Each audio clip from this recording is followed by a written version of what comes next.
Ih, kalian kok bisa banget sih belajar kayak gini? Ini kan susah banget. Iya, ini kan bingungin banget. Kalian bisa jelasin nggak? Masa kalian nggak ngerti gini aja kan padahal ini gampang Iya, kan? ini tuh gampang banget loh. Nih, lihat ya. Siklus litik itu yang pertama ada absorpsi, penempelannya nih. Kemudian injeksi, penyuntikannya. Habis itu ada eklifase, habis itu ada sintesis nih, pembentukannya. Kemudian ada replikasi, penggandaan virus-virusnya. Habis itu ada perakitan nih sekaligus pematangan. Ada ribuan bahkan jutaan virus. Kemudian virus-virus ini pecah dan keluar menyerang sel-sel lain yang disebut lisis. Gampang banget. Oh, ternyata gitu. Tapi kita lebih nyaman dengerin ya daripada ngeliat diagram kayak gini. Bener banget. Kalau ngeliat diagram kayak gini, Pusing banget. Halo guru-guru yang ada di seluruh Indonesia. Perkenalkan, nama saya Ruswanto, guru dari SMA Negeri 1 Purbalingga. Ini suatu bukti bahwa siswa kami, dua anak kembar ini mempunyai gaya belajar yang berbeda-beda. Kembar yang pertama ada visual, yang satu adalah auditorial. Nah, bagaimana dengan siswa-siswa kita yang ada di kelas yang jumlahnya hampir 36, tentunya mempunyai karakteristik berbeda-beda. Untuk itu saya Ruswanto akan memberikan suatu pembelajaran diferensiasi, yaitu tentang bagaimana mengelompokkan anak-anak itu, ada yang visual, ada yang auditorial, dan ada yang kinestetik pada pembelajaran virus.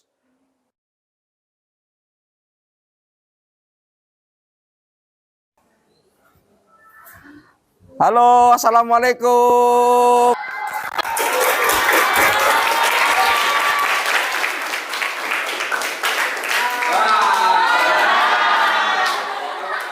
Oke, perlu saya sampaikan bahwa pertemuan pada hari ini kita akan belajar tentang virus. Kalian udah tahu tentang virus? Hah? Nggak tahu? Buset, masa nggak tahu? Kita udah familiar kan? Kemarin pandemi virus apa yang terkenal? Corona. Oke, pada hari ini kita akan belajar tentang virus ya.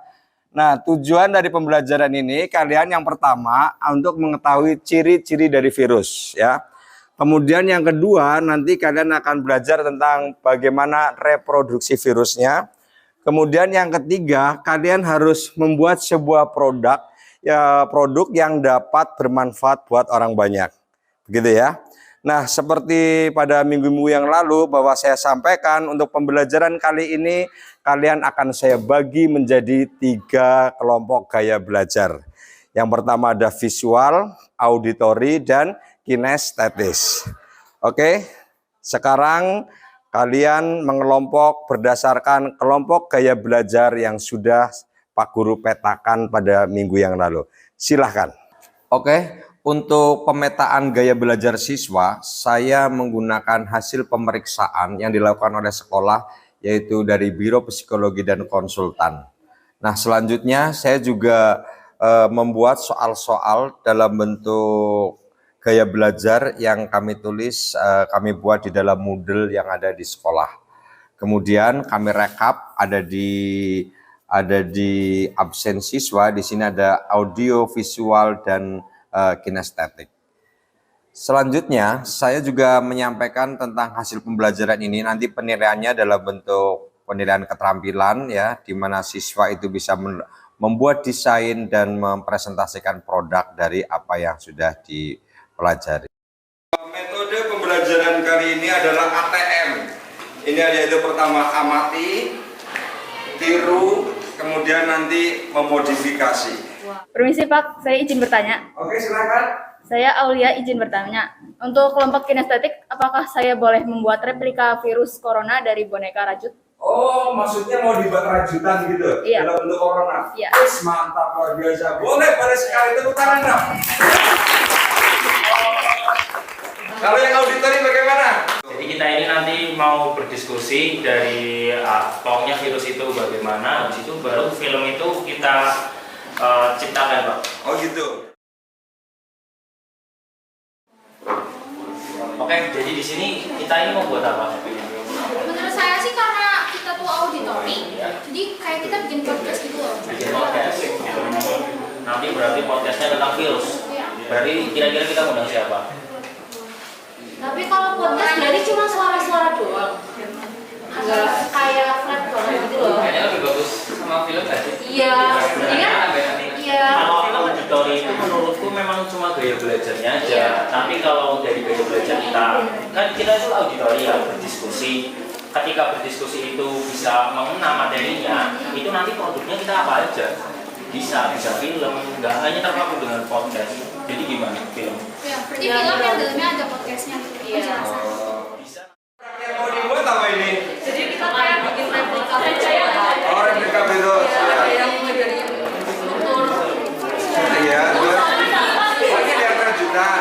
Oh, ini helm bagus. Coba dipakai dong helmnya. Helm-helmnya, iya lucu banget ya. Lo kan baru 3 nih, yang lain ini apa helm? Coba dipakai. Tapi masih belum selesai Pak. Oh, belum selesai. Minggu depan diselesaikan ya. Oh, lucu banget ini. Hai, namamu Corona gitu ya. Coba kalau di sini kasih sarung jadi boneka lucu ya. Jadi kayak gini. Namaku Corona. Saya adalah bla bla bla bla gitu ya. Oke, luar biasa. Tepuk tangan dong buat kita semua. Dikasih apa? Dikasih W, kasih O, kasih W.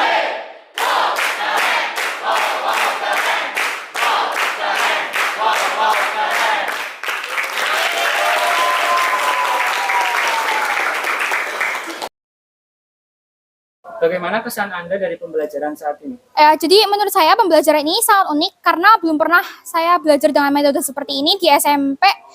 Jadi kita di sini berkumpul dengan teman-teman yang satu frekuensi dengan saya sehingga pembelajaran ini menjadi semakin menarik. Jadi dengan diferensiasi gaya pembelajaran ini, saya merasa lebih nyaman dalam belajar. Apalagi ketika saya sebagai gaya belajarnya auditori, itu lebih suka dengan cara berdiskusi. Nah, ketika saya dikelilingi oleh teman-teman yang juga sama menyukai berdiskusi, maka saya bisa belajar dengan lebih aktif, nyaman, dan juga pembelajaran ini dapat lebih mengena. Lalu, untuk komentar saya yang sebenarnya yaitu sebenarnya dalam gaya belajar auditori ini saat kita berdiskusi lebih memerlukan peran dari guru. Jadi agar kita bisa memiliki narasumber yang efektif. Jadi sebenarnya gaya pembelajaran ini memerlukan kajian lebih lanjut agar kedepannya bisa lebih efektif lagi. Terima kasih.